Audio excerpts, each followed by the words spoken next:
And we're back, and we have Congresswoman McMorris Rodgers, who is the chair of the House Republican Conference. Congresswoman, welcome to the show.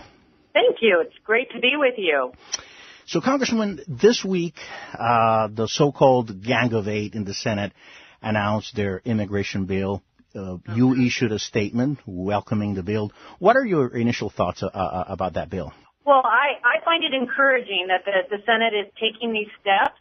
It is important that we are fixing a broken immigration system. America has been the land of immigrants, the melting pot.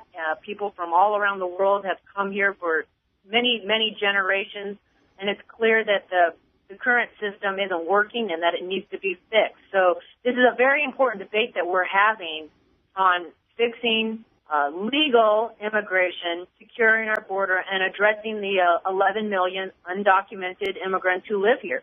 And the House is also committed. We have our working group that's been in place for several years now. I was talking to a couple of those members, one Republican, one Democrat, just this week, who also told me that we are close in the House to having a bill that they will bring forward. So that's great. I mean, you're in the leadership, so you're basically telling us this is a priority for House Republicans, and House Republicans are working on the issue constructively. Yes, this is a priority. There's a recognition that we need to take some action. This group was tasked by Speaker Boehner 3 years ago, Republicans and Democrats, to be working on a solution, and I'm encouraged by what I hear. And I hope that we can take action sooner rather than later. Well, that is fantastic, and it's very encouraging news for the Latino community. Now, moving to another issue that, frankly, to me is not very encouraging, and not because of House Republicans, but because of the President of the United States and Senate Democrats, the issue of the budget. The House passed a budget, the Senate passed a budget, calling for more taxes. The President introduces his budget after the House and Senate had actually already passed their respective budgets. Where does that leave us now? Well, it's pretty fundamental to governing that you get a budget in place. And It is unacceptable that for 4 years the federal government has been operating without a budget. That does not make for a good use of hard-earned taxpayer dollars. And it's also so important to getting a healthier economy, getting people back to work, that we get a budget in place, that the federal government is doing its job. So, on one hand, it's unacceptable. It's taken 4 years to get to where we are.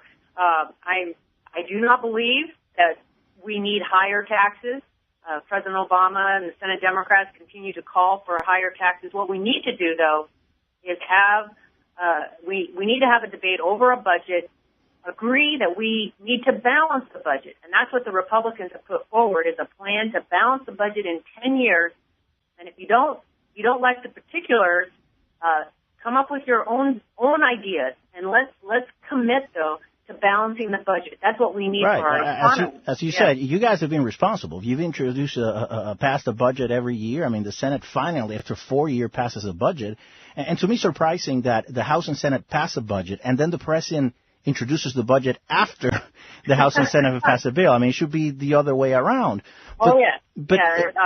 He was quite late in introducing his budget. It was really after the fact that he decided to put his proposal forward. But maybe that's because his budget didn't get any votes from Republicans or Democrats in the last Congress. Now, as you say, the problem is not taxes. The problem is spending. Do you think there's any chance we could get Democrats in the White House to accept some real reform to entitlements where the real spending comes? Well, we are certainly making that case. I'm encouraged that we're opening up the lines of communication this year. There's more conversations between the House and the Senate and the President about how do we move forward from here? How do we get our fiscal house in order, which is so important to growing our economy and getting Americans back to work? And the President, in his budget, he did put forward some reforms to the entitlement program. I think that is important in getting this conversation going, because there needs to be a recognition that Medicare, for example, is on a path to bankruptcy. Yeah. And the sooner that we take action, Republicans and Democrats, to save that program, secure that program for our current seniors and future seniors, the better it's going to be for all of us. So our seniors have that certainty and that people are making plans for their retirement, that they'll know that these important safety net programs are going to be available. And to cover your eyes and pretend like these programs are fine, it creates the uncertainty, and it makes it difficult for our seniors.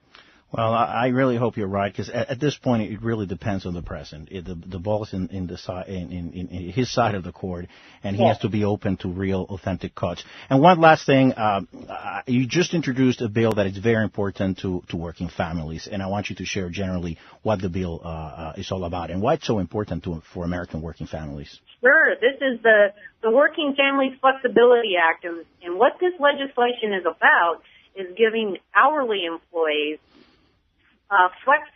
flexibility in their week.